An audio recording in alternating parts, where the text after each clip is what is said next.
Get my six. Good morning, everybody. Welcome back to Homesteading Off the Grid. Doing something a little bit differently today. I'm walking backwards, not trying to sneak up on him, her, it, or they, which usually reside way up there, almost half a mile away on the far end of our property. Today, I'm sneaking up on some beautiful, beautiful trees I want to share with you. This is an eastern redbud. And here it is, just so you'll know up front. There are over 400 trees right here. And my beautiful bride, Dearly, aka Giggly Girl, myself, and our son Daniel planted them all almost 5 years ago when we first moved here. This was a field. We planted these trees. They were all about a foot tall, 18 inches tall, and now they're 7-8 feet tall. Beautiful autumn olive. This is a bush. They call it invasive. I call it beautiful. You're going to hear a car go by here in a minute, and this is why we planted this forest as a privacy hedge for both vision and sound.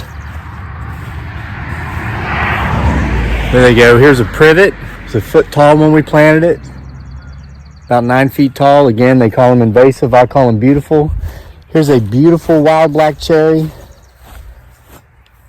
This thing is about 10 feet high, close to 11. When we planted it, look at this. We thought it died. This was the original stock. We cut it off. It still didn't grow. The next year, I came out to replace it, but it had a little stalk shooting up here, which is now this, which has led to this beautiful tree. Oh, I could just show you. Here's a poplar, 9-10 feet tall. The leaves are just now starting to come out. All of these cedars were about 2 feet high. The tallest came up to my chest, so it would have been close to 3 feet high. Here are the geese coming to land in our pond. Coming back yet for another spring to nest, lay their eggs. I am a blessed man. There are far more blessings in my life than there are burdens. And I'm willing to bet most of you have far more blessings in your life than you do burdens. But sometimes it's hard to focus on the blessings because the burdens seem overbearing. I want to share with you today how I focus on the blessings as opposed to the burdens, because here's a fact. What we send out into the universe sends back to us. I talk about this occasionally, not a lot.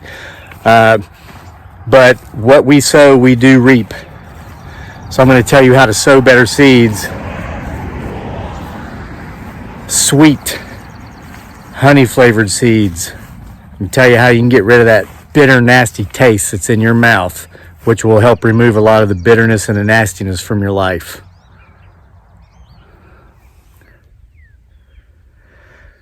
Please ignore the Bigfoot Sasquatch that may or may not be in this video. I know a lot of you come here just for that. Okay, that's what, I wasn't going to start talking again until I got up here to the campground and sat down comfortably in the chair and looked at this beautiful sunrise. Look at this. I'm going to give you a slow panorama. I can't look directly up there or it'll take off. Hold on. Look at that. Isn't that beautiful? Came from all the way down there. And we're on the opposite side of the house. The man-made forest I showed you was now about close to half a mile down that way.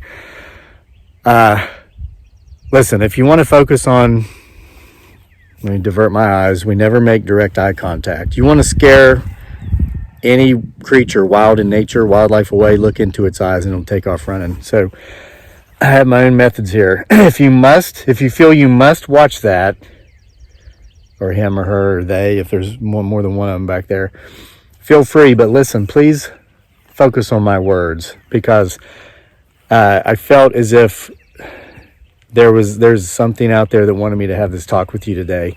I didn't make a video yesterday, which was the first time I didn't make a video in several days, several weeks actually. It's funny because I thought I couldn't think of what to talk about. I couldn't think of a story, couldn't remember something really neat from the past. Wait a minute. All right. Couldn't think of something really cool that happened in the past that people might be interested in. But I kept thinking about this concept of positive affirmations. And something was saying, like the voice in my head was saying, wait a minute, did he just admit to having voices in his head? Potentially. Voice in my head was saying, go talk about this. This helps you see your blessings and completely even forget about any burdens. Share with people. Maybe they need to hear it. And I thought, nah, people don't want to hear that. That's boring. People don't need to hear that. But obviously, well, just listen. My wife, my beautiful bride dearly, aka Giggly Girl,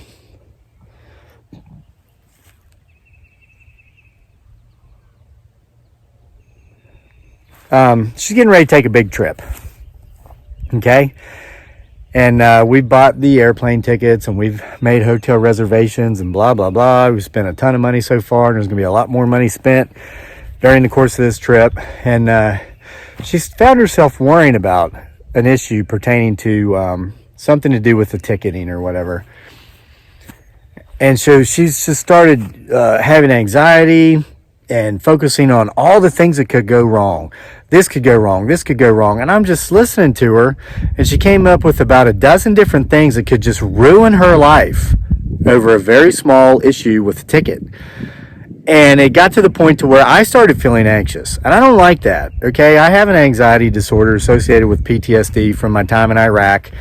And so, it's something I have to live with, and I've learned how to do that. And it's by, number one, as an empath who can easily take on other people's emotions, it's from not being around people who are negative, who are worrywarts, who have their own anxiety disorders. That's their mess. I can't afford to take it on, and I don't want it. But this is my wife. Okay, but she's not usually like this. This is not her. She's a little bit nervous because of this trip she's got coming up. So I understand that. So I'm not going to disassociate myself from my wife like I would maybe some guy that lives down the road who's constantly looking at all the bad aspects and negative aspects and why everything could go wrong, why nothing's going right, why nothing would work out. This is my wife. So I said to her, honey, this is your concern. Let's not focus on the problem, which I don't even see as a problem, but let's figure out the solution. What can we do about this? And she said, we got to call the airline. I said, okay, I'll call the airline. Well, it was after 5 p.m. And I said, I'll call them tomorrow during business hours. And I said, now from here, let's focus on our life, all the things that are wonderful in our life. Let's be positive and let's not worry about this. Okay. And she said, okay. A little bit later, she said, well, what if this? I said, oh, what can we do about it? We'll call the airline. Okay, I'm going to call the airline tomorrow. Long story short, I called the airline. What she thought was a problem is not a problem. And this was a couple days ago. And she hasn't worried about it since. And now we're back to stress-free. I mean, look at this. How can you have stress and anxiety here?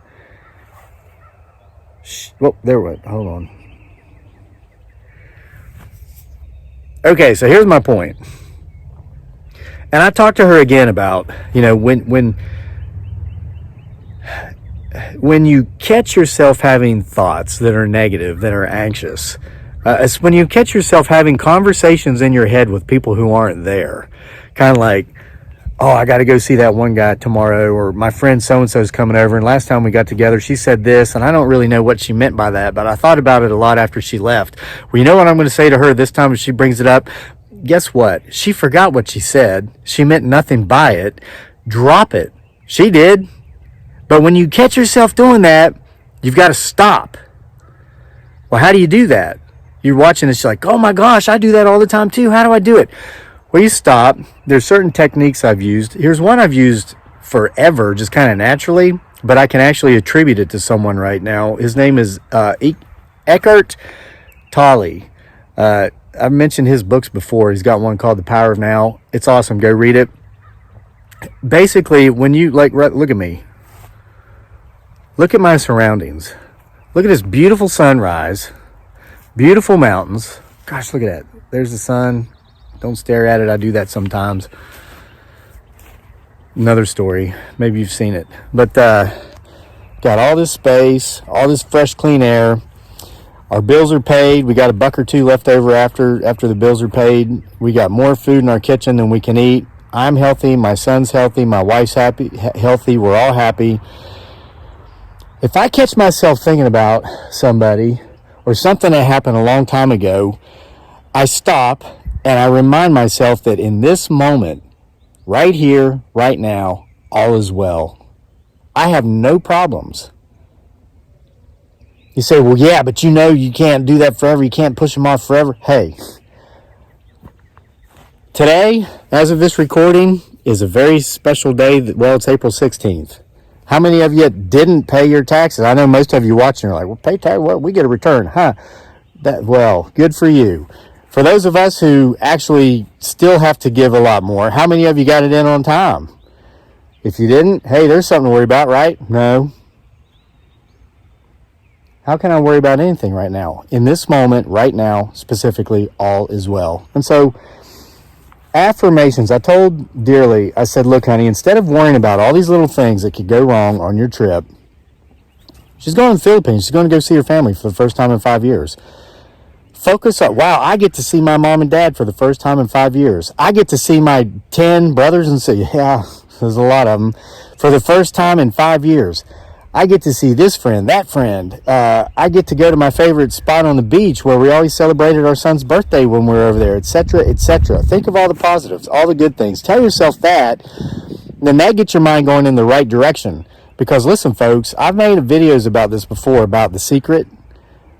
The energies, the thoughts you send out into the universe will hear, and the universe will send right back to you. So if you're always talking about, well, this is going to go wrong, I'm going to lose my luggage here, they're going to send it to Japan, I'm going to miss a plane again, all these things, that's what's going to happen, because that's the energy you're sending to the universe. I don't know how it works, I just know that it does. I made a video about that not too long ago, and I'm just going to be honest with you. I know a lot of folks that watch this channel are of a particular, well, they're of Christian faith. Many of them would refer to themselves as Christians, and I'm always afraid I'm going to offend these folks, because there are a lot of folks in that category who, if it's not biblical, they will denounce it. I guess maybe I'm talking about radicals or fundamentalists, and again, I'm not trying to be offensive here, and you know exactly what I'm talking about. Let me use my favorite preference. I can only control what I say. I can't control how you take what I say. However, when I talk about the secret, a lot of these folks who are of Christian faith actually will give me Bible verses showing where, according to their belief system, this is true. We reap what we sow. As a man soweth, so he shall reapeth. Or as a man speaketh. You can tell a lot. There's the one verse that talks about how you can tell a lot about what's on the inside of a man based upon the words that come out of his mouth. Same thing with thoughts, okay? If you're always thinking of everything that can go wrong, why something's not going to work out in your favor, why you're not going to be able to succeed in your endeavors, I don't know why you get out of bed in the morning. I do not know why you get out of the bed in the morning, because your day's going to suck. But you can change it. You've got to make the choice to change it, okay? You've got to see the positive. I showed you those trees down there. That entire first row of trees are eastern red cedar trees, and some of them are 15 feet high now. And like I said, when we planted them, the tallest were only up to my chest. They're about 3 feet high.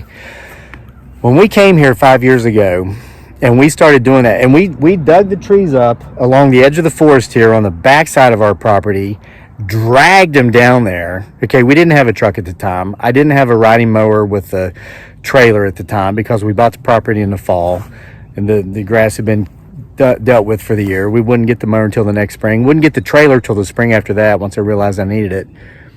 I carried these trees by hand, put them in buckets. I walked miles daily just digging up 2 to 4 trees at a time, going down there, planting them in the ground. Where did it go? Okay, right there, hold on. The entire first row of 17 cedars died. They died. Did all that work. They all died. They turned brown. Some D-bag actually stopped by one day to make fun of me for it. Guy lives up the road. And he making fun of all that work I did, and all those trees died. That's how he introduced himself. Yeah, just so we don't have anything to do with that D-bag. But I said to him, I said, well, we learned how not to plant eastern red cedar trees, we're going to figure out what we did wrong and we're going to replace the entire row. And he laughed. He thought it was funny. Well, now when that D-bag drives by, I can't see his car because my eastern red cedars are 15 feet tall. So the positive in this is by, making a mistake, doing something incorrectly, I learned how to do that correctly. I know that cedars must be dug up by the entire root ball. Okay, I learned about the hardwoods. The reason the cherry almost didn't make it is because I transferred it bare root when it had leaves on it. I learned that you've got to do that before they bud. Do it when they're dormant, just before the buds come on in March here in Zone 7, Central Virginia. I obtained such a vast knowledge about trees and about dendrology, woody bushes and shrubs, by doing it hands-on and by making many, many mistakes. I would have never known this if I'd have hired somebody to do it for me, bought the trees, or if I'd have never gone through it and failed. So I focus on the positive. When I woke up this morning, I'm on the front porch looking out, into my yard, and I see that I've got 2 chickens that are supposed to be in a pen running around the yard, and I've got 1 rabbit that it's a male we separated from the other male because they were getting aggressive and trying to kill each other. He's running around a different part of the yard. My first thought was, man, I am so fortunate to have livestock that can get out of their pen and run around my yard. I got chickens that lay eggs that give me free food. I got rabbits that reproduce like rabbits. So here soon when the kits, I believe we have some kits underground, sell these things for $20 a pop all day long on Craigslist and make a bunch of extra money that we don't even need. What a blessing. Then I think thought number 10 or 12 or something somewhere down the line was, oh gosh, I got to set them up and figure out how they got out and fix that pen. How many people would see, oh my gosh, my chickens are out, I got to fix the pen, oh, the freaking hawks are coming around, so many foxes, oh my... It sets a tone for your day. So my livestock being out in the yard didn't ruin my day. It made me feel grateful because of the fact that I have livestock. Now, yesterday I didn't make a video. This was the only thing I could think of to talk about, and I thought, oh, that's boring. These people don't need to hear this. If they're negative minded, most of those people don't watch my channel. Usually they if they do come around here, they'll leave a thumbs down. They'll tell me how much I suck. They'll tell me my videos are fake and they hate me and they wish YouTube would close down my channel, etc., etc. And then I, of course, pray for them. And this is part of it. Let's say you got that D-bag down the street that you don't really care for too much because he couldn't come by and say, hey, welcome to the neighborhood. I see you're planting a lot of trees. I hope they work out for you, right? He's got to wait 6 months until after they die and then come by so he can rub it in your face. So you see that guy, not a very nice guy, right? That's his issues and that's his business. When I see him, which is rare, but if I catch myself that, I don't like that guy's a jerk. No, I say, God, please bring that guy the same health, wealth, and prosperity. Bring his entire household the same health, wealth, and prosperity that you have so blessed this household, this family with. Amen. And then I put him out of my mind. And I actually say that to the vertically challenged individuals who live under bridges. When I see their comments, I pray for them. That's the very prayer I pray for them.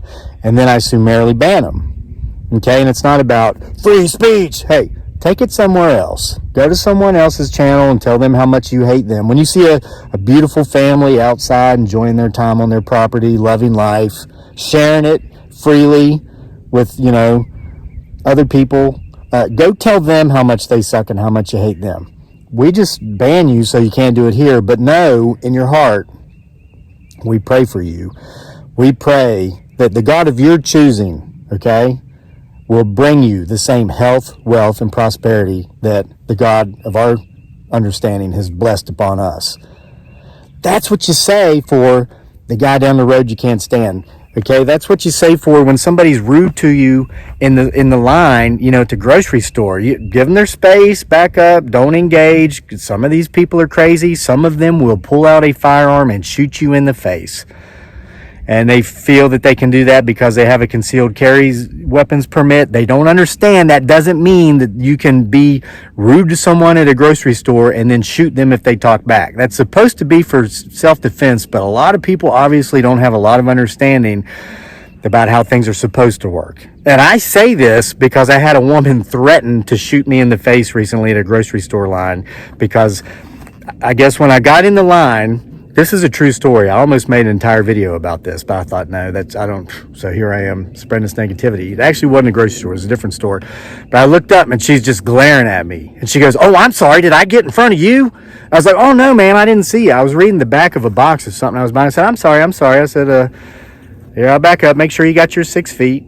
She goes, "My 6 feet?" I was, "Yeah, because of COVID, social distancing." I said, "Hey, I just, some people are losing their minds over this, and a lot of people are scared. I don't, want to make sure. I want you to know I'm not a lunatic. I'm just hoping you're not too." I'm trying to disarm the situation with humor, right? And then she says, "I don't waste my time with lunatics. I got a concealed carry permit, and I got a pistol in my purse, and I will shoot them in the face before I waste my time even talking to them." And then she turned around to pay her stuff and leave. And I said to the cashier, I said, "Did that woman just kind of insinuate that she was going to shoot me in the face instead of talk to me?" And he said, "Yeah, I think so." And then he told me, he said, "Well, don't worry about her. We had problems with her earlier. She was upset about something and went off on one of the employees." And I thought, man, you know what I really thought? I thought we could have used her over in Iraq. Such a shame. And this woman was like in her 50s. Well, of course, I'm almost 50. But I thought, what a shame to have all that pent-up rage and anger and all those fine firearm skills. She could have put that to good use in the U.S. military. But instead, I guess she chooses to kind of threaten her fellow American citizens over here on the street if they get too close to her in a line and she's having a bad day. All the way home, I prayed for that woman. And I don't know who she is. I don't know where she is, but I pray that God will bring her the same health, wealth, and prosperity that he has so bestowed upon me and my family. That's what we got to do with these people. Don't give her another thought. This is the first time, as a matter of fact, and this happened about 2 weeks ago, that I've thought of that woman since it happened. And it's fitting for this story. That's why it came up. But once upon a time, before I focused on training myself with positive affirmations, I would have thought of her every day for weeks, if not months, to the point to where I might have been afraid to go back to that particular business out of fear of seeing her again. I can't control where that woman goes. I might go eat at a restaurant next week in a different part of the city, and she might be in there having dinner as well. I can't worry about that, and I can't keep those things from keeping me from doing what I want to do. Pray for her, let it go, focus on the good, focus on the positive. Hey, it's positive. I got what I went in that store to get, and I came out alive. That Karen, she was a 50-ish-year-old Caucasian female. She didn't shoot me in the face. It was a wonderful thing. What a blessing, right? So anyway, here's confirmation that this story of affirmation needed to be shared today. We recently got my son involved with something, a life skill activity that we take him to a couple times a week. And I'm being kind of elusive about it, or evasive, because, people think when you're a YouTuber that you share your whole life with the world. No, you don't. No, you don't. You share a very small portion of your life with the world. And of the portion you do share, you do have creepy internet stalkers who sometimes, well, they become creepy internet stalkers, and sometimes they cross the line and come after you in the real world. I'm not trying to set our family up for more of that. We've had issues with that. But we've got him involved in an activity that will give him a skill, and I'm super excited about the fact that they also focus on character attributes such as integrity, doing the right thing even when no one's looking. So many people in our society, they just do whatever is best for their interests, whether people are looking or not. Okay, integrity, doing the right thing even when no one's looking. But this week, the life skill was affirmation. And they talked about how this student in a certain program was trying to reach the next level. He studied for the test, he performed the actions required, and he failed by 3 points, didn't make it. And even though this student thought in his head, well, I'm going to disagree with the judges, I'm going to contest this, I'm going to blame my instructor because she didn't prepare me properly, the student thanked the judges for their time, thanked for the opportunity to take the test, promised them that he'll work harder and pass next time. That's what he did. Spent the next 30 days going over these skills even more, took the examination again, passed with flying colors, made it to the next level. But the fact that this was the life skill of this thing my kid's doing this week, affirmations, was like a message to me from the universe, because I was telling dearly about it. I focus on it daily. It's like, why not make a video about this? Okay, it doesn't always have to be about ghosts and ghouls and potentially Bigfoot Sasquatch or Wendigo or whatever is up here or not. Why not something like this, man? You want your life to be good? See it. You want to have a good day? You want to have a good week? Envision it. You know, I used to run track and I used to be pretty good. It's funny, people make fun of how I walk, they make fun of how I run, all this, whatever, dude. I used to be a state champion miler, and I went to college on a full track scholarship, okay? Tuition waiver, whatever. Technicalities. I won a lot of races. A lot, okay? I won big races. Before I ever won the actual race, before the gun ever went off at the starting line, I saw myself in my head win that race 100 times already. Okay? That's how you got to live life. If you run a business, and you're trying to get a contract. You don't say all the reasons you're not going to get it because they have, time frames that aren't manageable. They don't want to pay enough. It's going to cost this. They're trying to lowball me. You got to see yourself in your mind, I will get that contract. Okay? They've got tight time constraints. I will hire subcontractors to help me to meet that time frame. They say the cost should be here. I will figure out a less expensive way to get this job done. I will succeed. Those are the things you got to tell yourself if you want to win. It happens with work. It happens with family. It happens with health. It happens with everything you do. If you're always focusing on the bad, the negative, and why everything won't work, again, I don't understand why you get out of bed in the mornings. I simply don't understand why you get out of bed in the mornings. Don't be that guy. Don't be that girl. So, with all this said, wow, they're gone. I'm going to go have breakfast on this beautiful day with my beautiful family, and we're going to spend a bunch of beautiful time together. See y'all for more next time from here at Homesteading Off the Grid, and whatever this channel is about.